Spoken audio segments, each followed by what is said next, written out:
Hotep à tous. Question. Qui veut détruire l'Allemagne? Qui veut détruire l'industrie allemande? Qui veut affaiblir l'Union européenne? En tout cas, ce n'est pas l'Afrique.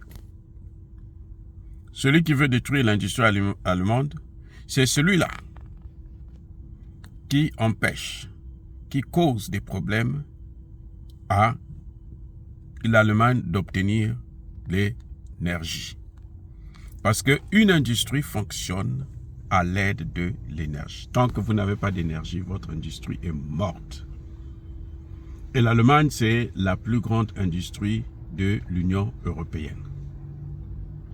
Donc, en détruisant l'industrie allemande, là, on affaiblit à coup sûr l'Union européenne.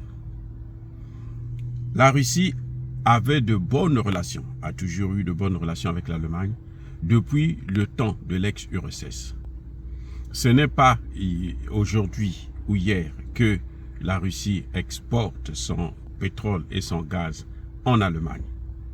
C'est depuis très longtemps. Le Nord Stream 1 là existe depuis plusieurs années. Ça, c'est depuis l'époque de l'ex-URSS. Donc, ce n'est pas quelque chose d'aujourd'hui.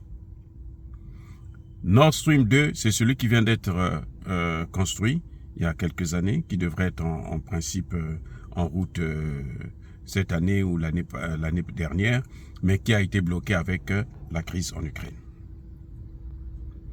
Et qui a saboté Nord Stream 1 et Nord Stream 2? Vous savez, celui qui est à l'origine de ça, là, c'est celui-là qui est contre l'Allemagne. Et c'est celui-là que Madame von der Leyen devrait poursuivre, devrait regarder. Parce que ce n'est pas en Afrique. Quand elle va sortir, il faut punir les pays africains qui n'ont pas soutenu la position occidentale. Il faut détruire depuis quand les Africains pensent par eux-mêmes. Toutes ces choses-là, elle est complètement hors sujet. Et ça ne m'étonnerait pas parce que c'est une voleuse, je le répète et je le dis. Elle a été, elle a eu des sérieux problèmes quand elle était dans le gouvernement allemand. Et pour la recycler, on l'a amenée donc à l'Union européenne, là où elle se fait la pluie et le beau temps. Et aujourd'hui, elle a même des problèmes dans le dossier des vaccins avec, je pense, Pfizer. Parce qu'elle devrait signer des contrats qui ne devraient pas être signés. Elle avait l'information que les vaccins n'étaient pas encore certainement vérifiés, comme expérimentés et autres. Donc, elle est tombée dans l'illégalité. Bref, sans problème, ce n'est pas avec l'Afrique. Donc, qu'elle laisse l'Afrique tranquille. Que l'Europe laisse l'Afrique tranquille.